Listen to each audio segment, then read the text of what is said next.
Phone hang होतोय, कुणाचाही phone येत असतो, उचलायचा असतो, हँग होत असतो, आपण म्हणतो 2 मिनिटं थांब, मग उचलला जातो. वी नो आपला फोन गडबडला तर कसं त्याला ठीक करायचं, वी नो दॅट.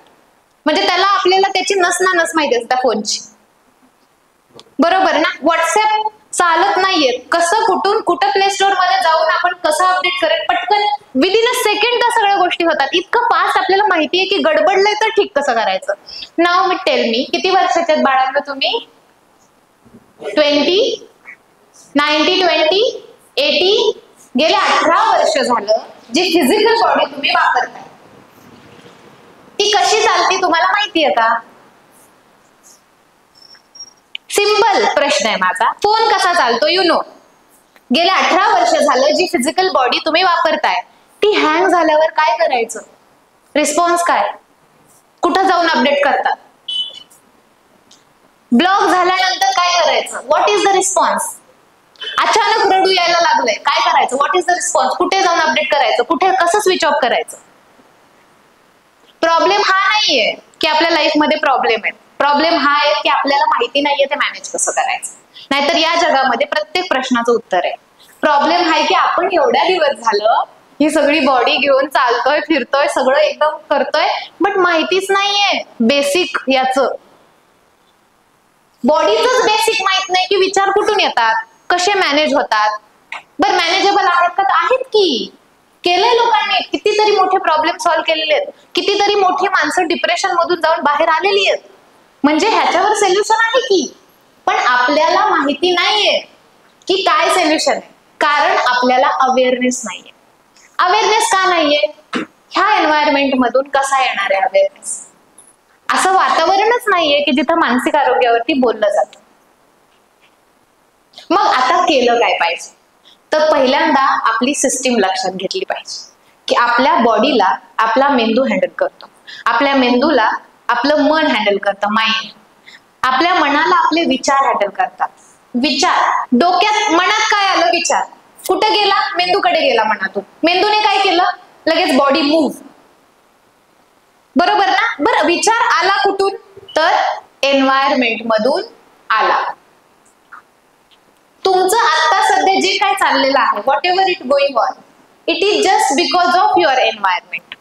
तुमच्या आसपास नेगेटिव्हच गोष्टी सगळ्या, ह्याचा ऍक्सिडेंट झाला, ही पळून गेली, तो पळून गेला, ह्याने विष पिलं, त्याने फास घेतला, ह्याच्यासोबत असं झालं. तुमच्या डोक्यात चांगलं कुठनं येणार आहे? ऑटोमॅटिकली काय येतंय, निगेटिव्ह येतंय. आपल्याला जाणीवपूर्वक चांगलं पेरावं लागणार आहे, तर काहीतरी बाबा आपण वाचू शकतो. अदरवाईज समाजाच्या भरोशावर जर स्वतःला सोडलं ना मोकळं की संपलो आपण. जाणीवपूर्वक पॉझिटिव्ह राहावं लागणार आहे, कारण सगळं जे आहे ते नकारात्मक येतंय. 70% is negative, 30% is positive. Now tell me, 2 Kolhe आहेत, ओके, एक्झाम्पल आपण जर चेक करूया.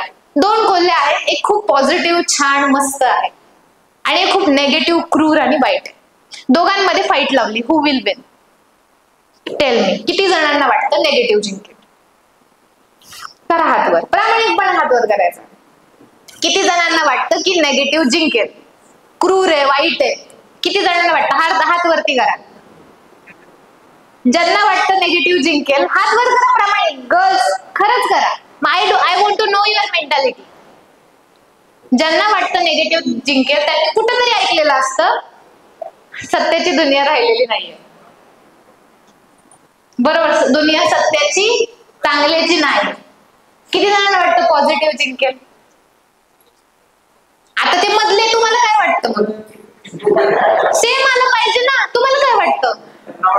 काय वाटतच नाही. आमचं असं स्वतःच काही मतच नाही. हा मॅडम, आम्हाला काय विचारायचंच नाही, आम्ही मध्ये असतो, जिकडे जास्त संख्या तिकडे.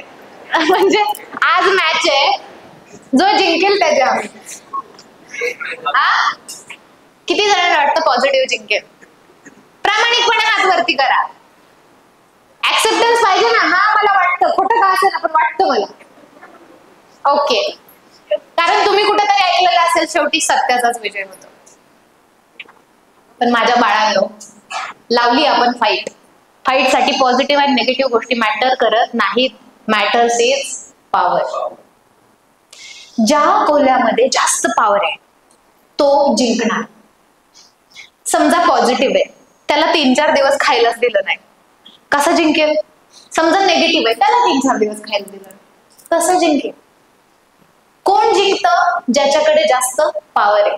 तुमच्या डोक्यामध्ये पॉझिटिव्ह आणि नेगेटिव्ह कोण जिंकतो? का बरं? खत पाणी कशाला घालतो आपण?